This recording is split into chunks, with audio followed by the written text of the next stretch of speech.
Hi, Bobcats. This is where we left off in class today. We were doing this problem of the enthalpy change when 100 grams of water are cooled from 50 degrees C to negative 30 degrees C.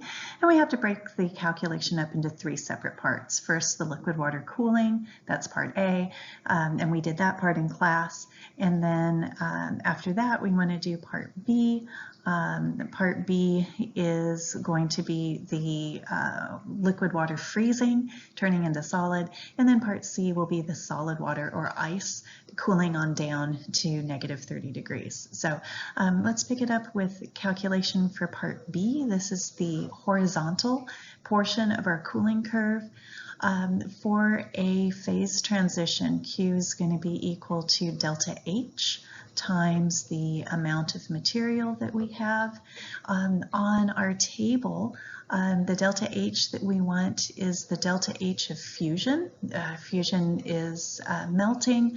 Melting and freezing are reverse processes, so the delta H involved in each is the same magnitude, just opposite signs. So the delta H is 6.01 kilojoules per mole. And then the amount of material should be in moles so that the units will cancel out. And we calculated that right at the very beginning. It's up here in the upper right-hand corner. We've got 5.556 moles. Moles cancel with moles. And if I multiply that all out together, I'm going to have 6.01 times 5.556, and that gives me 33.39 kilojoules. And this is where I always stop and think about signs. For the sample of water to freeze, it has to lose heat. So if heat is flowing out of the sample, that's exothermic, and we need to stick a negative sign on this one.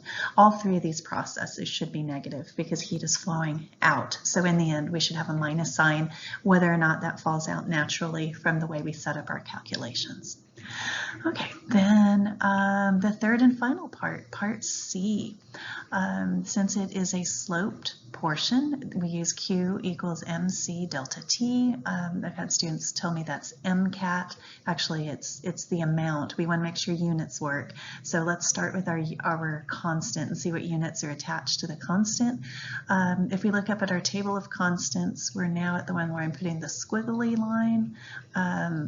We're talking ice, so we want to make sure we use the value for ice, and it is in terms of grams. So I want to make sure the amount is specified as 100 grams, not as the 5.556 moles. So we have 100 grams, and we're going to multiply that by 2.03 joules per gram per degree C. The grams cancel out. And then our delta T. Our bigger temperature is 0, and we're going to subtract from that a negative 30. So 0 minus a minus 30 will be just 30. So I'll cross that out and just say that that's 30. Degrees C cancel with degrees C.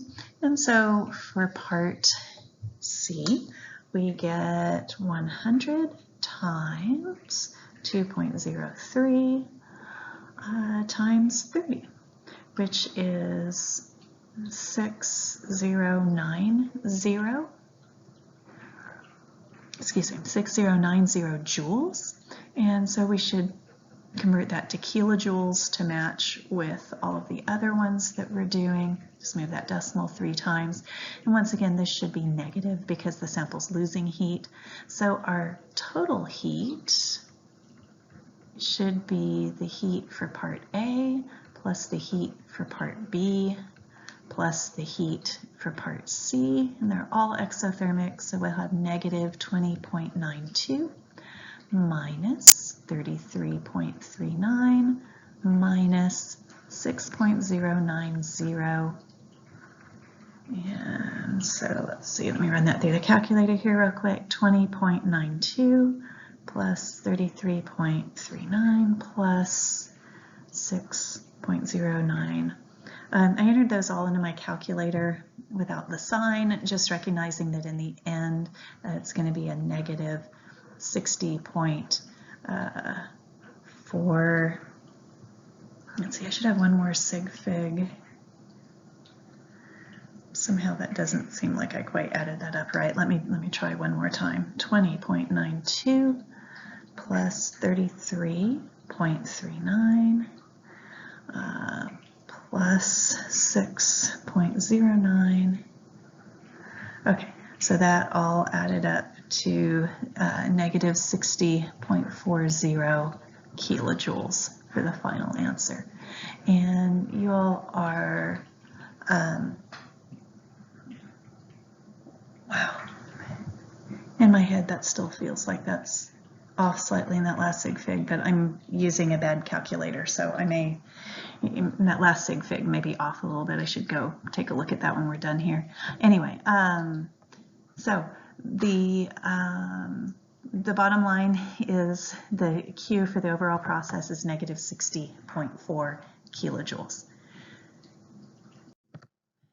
Some homework hints. When you are working on the homework and you're doing heating curve or cooling curve problems, always draw a curve, right? Draw whatever portion of the curve you need, whether it's sloped followed by a straight part, or maybe you're doing a cooling curve and you've got a horizontal portion followed by a slope portion, whatever part it is that you need. Sketch out the cooling curve because that helps you know what you have to do. Am I going to do one calculation? Am I going to do two and add them? So drawing them out helps a lot.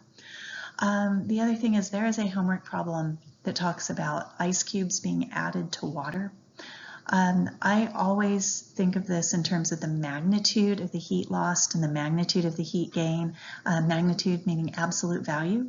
So if you take the absolute value of the heat gained by the ice, that has to equal the absolute value of the heat lost by the liquid water. And if you look at all of the phase transitions and all of that kind of stuff involved in there, the ice cubes have to warm up to 0 degrees C, then they have to change from solid to liquid, and then they have to warm up to the final temperature of the water. The liquid, so that's 3 steps in finding Q for the ice. And it's going to be just a single step in finding Q for the water as the liquid water cools off. And you just have to set those two things equal to each other. The final temperature ends up being your unknown that you have to solve for once you get all of that set up. All right. I will see you guys on Wednesday.